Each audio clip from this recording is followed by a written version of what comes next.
The vocalist, who possesses a mega voice and hairstyle reminiscent of Marge Simpson, is the very definition of a performer that Motown did not know what to do with. The centerpiece of today's video is all about Liz Lands. Before we start, let's be sure to leave a like on the video, subscribe to the channel, and push the notification bell to be sure you won't miss on any more uploads. Now without further ado, let's cue that intro.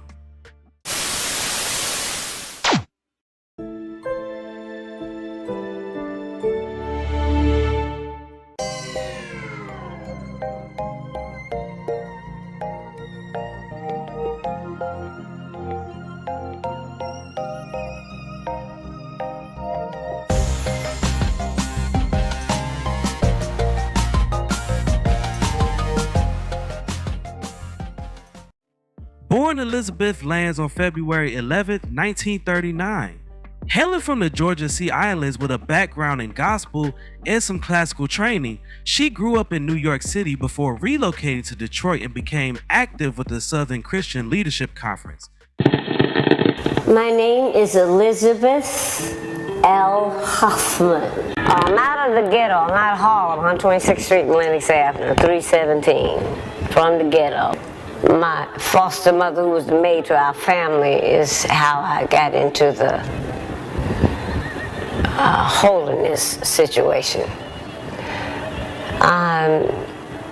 She was the maid to the family, grandmother was the mother, and a disciplinarian.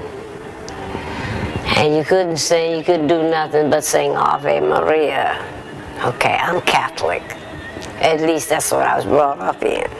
I had a happy childhood, happy. I was singing in churches, doing concerts, and Mother took me.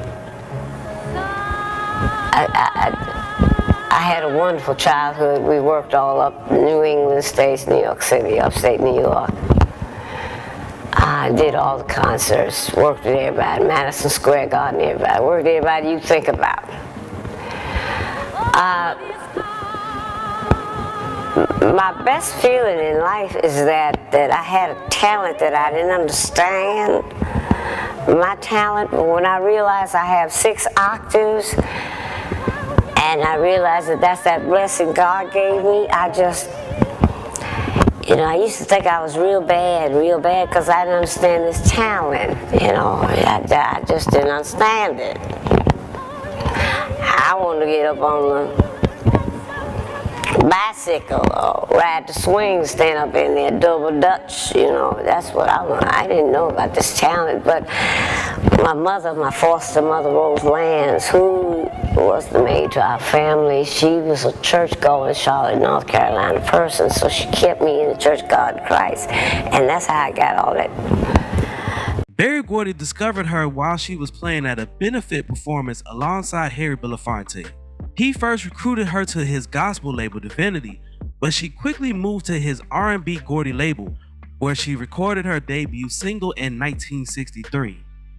In December of that year, a month after President John F. Kennedy's assassination, Lands issued a vocal homage to him, which was sent to 2,000 delegates at the 1964 Democratic National Convention in Atlantic City.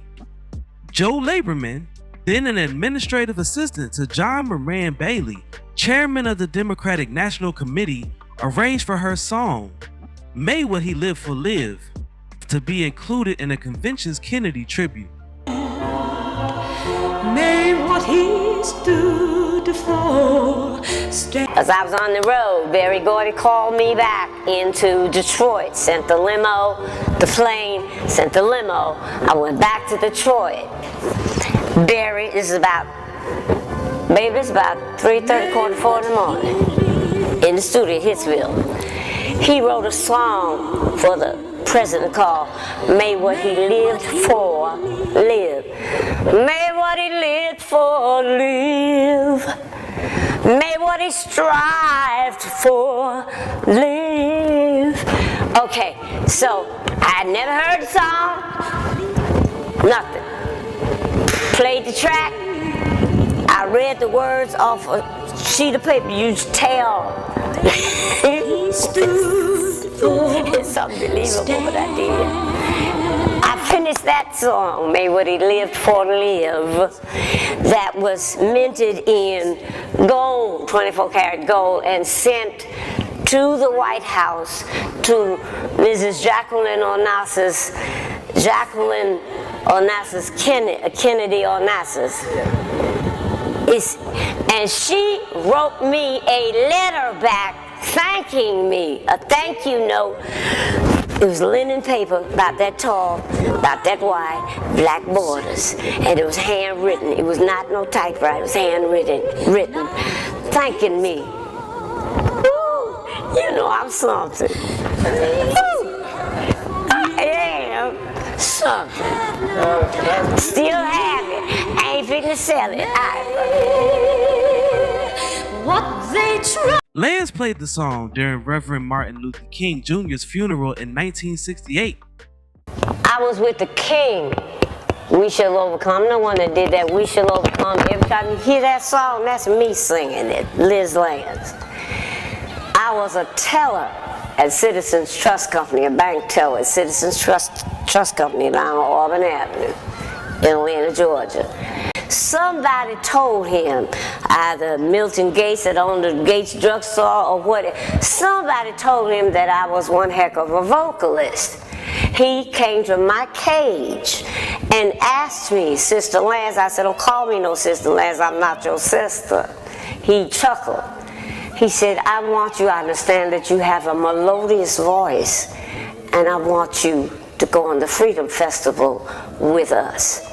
I told him this, I ain't marching, and ain't nobody gonna throw nothing in my face, cause if you hit me, I'm gonna hit you back. Her incredible vocal range, which is said to span 5 octaves, has become her most notable claim to fame. Nonetheless, it prevented her from establishing a true niche at Motown, since she was frequently urged to demonstrate her range on every track she recorded, regardless of the actual song in question. Liz never had a hit, despite millions hearing her glass shattering high voice on Mary Well, Oh Little Boy, the B-side to the mega hit, My Guy, and she left Motown in 1964, going on to rack up quite a catalog of singles for various labels in the 60s and 70s, eventually ending up as lead singer on a bunch of Bohannon albums. In 1965, Lance recorded 2 tracks for T&L Records, which she co-founded with her husband, R&B musician Tommy Brown. In 1967, she issued a single through Chicago-based Wonderful Records. Then she abruptly withdrew from the industry.